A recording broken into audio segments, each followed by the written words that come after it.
मकानात। हमें फिर दावत दीन इलाही आम करना है, जहाने कुल में फिर से ज़ब्त इस्लाम करना है। जिस काम की रिया है वो काम न बिगड़े, सर जाए तो जाए मगर इस्लाम न बिगड़े। इस्लाम को मंजूर नहीं, कुरान अगर दस्तूर नहीं, फिर अफसोस है इजाज़ती पर ये मुल्क के लश्कर कुछ भी नहीं। हर शख्स से कह दो पेश करे अखलास से मोहब्बत की दौलत, किरदार से कौमें बनती हैं, इनकार के चक्कर कुछ भी नहीं। काबिले कदर मुसलमानों, इस्लाम के परवानों और दीवानों, अल्लाह का सदा एहसान है कि उसने हम सबको इस्लाम की दौलत अता की, अपने पसंदीदा दीन में दाखिल किया। ये इस्लाम एक ऐसा जामे और कामिल मजहब है जिसमें हर तरह की खूबियाँ मौजूद है। ये इस्लाम एक अब्र करम था जो रब की बातिए गैर सी जरा से उठा और शुमाल और जुनून में मौजे मारता हुआ मशरिक और मगरिब की दूर उफ्तादा इलाकों पर फैज़ अता किया।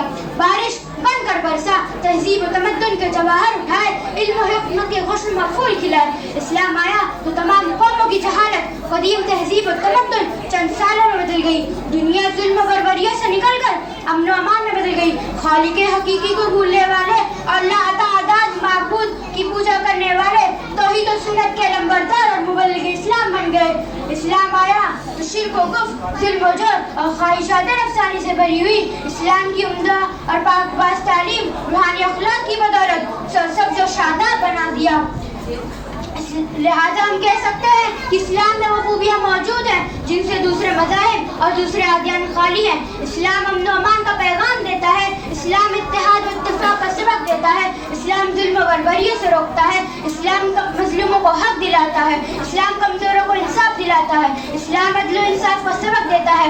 इस्लाम ने ना कभी किसी पर जुल्म किया न जुल्म करने की इजाज़त देता है। बच्चे खामोश रहें, बहुत आवाज़ कर रहे हैं। इस्लाम ने हमेशा अमन व आस्ती का सबक दिया है। इस्लाम ने अमन तोड़ने वालों को अपने से दूर किया है। इस्लाम ने बिछड़े हुए भाई को भाई से मिला दिया। इस्लाम ने खानदान और कबीलों की आदत खत्म करके आपस में उल्फत और मोहब्बत पैदा की। इस्लाम ने इबादत और रियाजत का तरीका दिया। इस्लाम ने सियासत और क़यादत का ढंग दिया। इस्लाम ने सियाहत और लताफत का रास्ता दिया। इस्लाम ने तजारत और ज़राअत का हुनर सिखाया। इस्लाम ने हुस्न अखलाक का नमूना दिया। हाज़रीन किराम, आइए जरा इस्लाम लाने से पहले की हालत और जहालत की चंद झलकियाँ देखते चले ताकि आपको इस्लाम की हक्कानियत समझने में कोई दुश्वारी ना हो। आप इस्लाम से कबल का ज़माना देखें, वो ज़माना कितना भयानक व जुल्म बर्बरियत का था। लोग अपने खालिक हकीकी को भूल कर लातादाद माबूद बना रखे थे। एक दूसरे पर जुल्म करना और दूसरों का हक दबा लेना आम रवाज बन चुका था। चोरी व ज़िना का बाजार गर्म था। औरतों की इज्जत और इस्मत व सरेआम लूट लेना बाइस फख्र समझा जाता था। अपनी ही औलाद को अपने ही हाथों से कत्ल व जिंदा दफन कर देना रस्म व रवाज में दाखिल था और इस फेल को करने में कोई भी इंसान खौफ खुदा नहीं करता था। और बरसा बरस एक खानदान दूसरे खानदान से लड़ा करते थे और ये सिलसिला कुछ जारी रहा और आपस में सुलह कर लेने को लोग बुरा और हैक समझते थे। लेकिन जब इस्लाम आया और फिर जब मुनसिर इंसानियत पैगंबर आज़म सल्लल्लाहु अलैहि वसल्लम इस दुनिया में तशरीफ लाए और साथ साथ जुल्म बर्बरियत से रोकने की किताब, इबादत और रियाजत का तरीका बताने की किताब, चोरी और ज़िना पर पाबंदी लगाने की किताब, खालिक हकीकी की पहचान बताने की किताब, जुल्मत से निकाल कर नूर की तरफ रास्ता दिखाने की किताब, उस मुनसिर इंसानियत पैगंबर आज़म सल्लल्लाहु अलैहि वसल्लम पर नाज़िल हुई। ये वो किताब है जो हुकूमत से लेकर घरेलू निज़ाम बतौर तरीके बड़ा वाज़ह करके बताती है।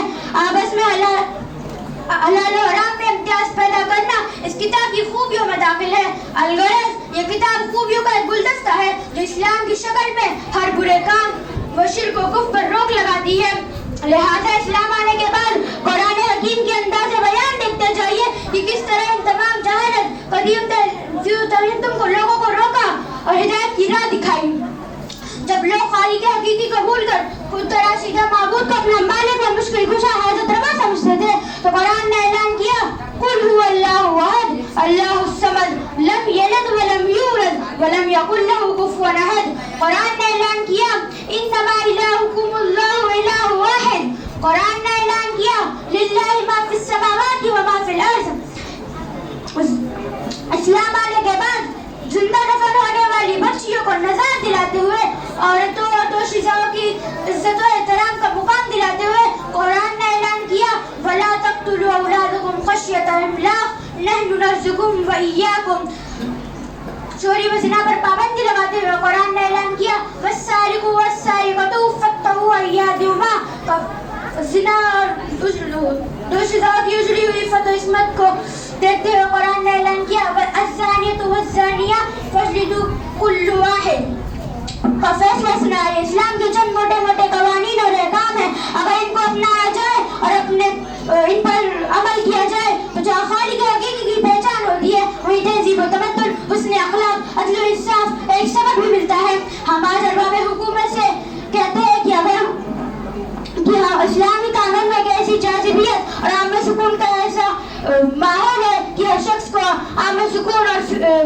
عزت بھی ملتی ہے. لیکن افسوس اس بات کی ہے کہ ارباب حکومت نے اسلامی قانون کو تعصب کی نظر سے دیکھ کر ٹھوکر مار دیا. اپنے قانون سے اسلامی قانون کو ختم کر دیا, اپنے دستور سے اسلامی دستور کو نظر انداز کر دیا.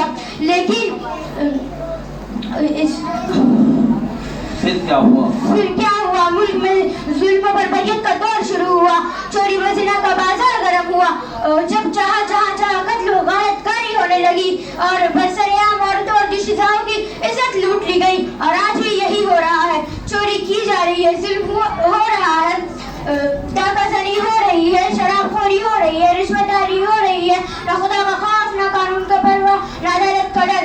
ایسا کیوں ہو رہا ہے؟ یہ اس لیے کہ اسلام نے جو قانون دیا اس کو عدالتوں سے باہر کر دیا گیا. اگر ہم بڑے چیلنج کے ساتھ اور بڑے واقف کے ساتھ کہتے ہیں کہ اگر عدالت چوری کرنے والوں کے حق میں والسارقۃ فاقطعوا ایدیہما کا فیصلہ دے, زنا کرنے والوں کے حق میں الزانیۃ والزانیہ فاجلدوا کل واحد کا فیصلہ دے, قتل و غاری کرنے والوں کے حق میں کتب علیکم القصاص الی آخری کا فیصلہ دے.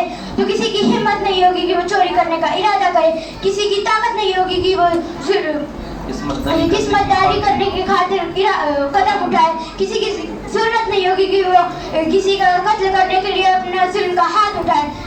اسلامی قانون کو اگر اپنے عدالتوں میں شامل کر لیا جائے, اپنی آئین میں داخل کر لیا جائے, تو جہاں خالق حقیقی کی پہچان ہوتی ہے وہیں امن سکون کا ماحول اور فضا ہوگی.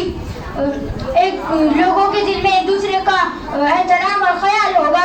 ایک بات کی وضاحت کرتی ہوں کہ دور حاضر میں بہت ایسے نوافق لوگ تھے جو اسلام کے خلاف طرح طرح کی اعتراضات و شکوک و شبہات پیدا کرتے تھے. کبھی قرآن پر اعتراض کیا جاتا تھا, تو کبھی نبی صلی اللہ علیہ وسلم کی ذات کو آڑ بنا کر کیچڑ اچھالا جاتا تھا, تو کبھی عورتوں کی مسائل کو لے کر اسلام کو بدنام کیا جاتا تھا کہ اسلام نے عورتوں کے ساتھ ظلم کیا, اسلام نے عورتوں کی رعایت نہیں کی. ہم کہتے ہیں کہ نہیں, اسلام نے عورتوں کے ساتھ ظلم نہیں کیا, اسلام نے عورتوں کی عزت محفوظ کی, اسے ہیرے جواہرات کی طرح محفوظ کیا. اسلام نے پورا حق دیا. اسلام نے عورتوں کو بے حیائی و بدکاری سے بچایا. لیکن افسوس ہے کہ آج وہی عورتوں کو گھر سے باہر نکال کر ہوٹلوں, پارکوں اور گلیوں کو گھر کی زینت بنا دی گئی ہے. اس کے سر سے دوپٹہ اتار کر اس کے حسین مقام کی دھجیاں اڑا دی گئی ہے. ہم چیلنج کے ساتھ کہتے ہیں کہ اسلام پر اعتراض کرنے والوں, تم نے عورتوں کے مقام کی دھجیاں اڑا دی ہے. تمہارے قانون نے اسلامی قانون کو عورتوں کا مقام کو مرتبہ گرایا ہے. الغرض اسلام ایک ایسا مذہب ہے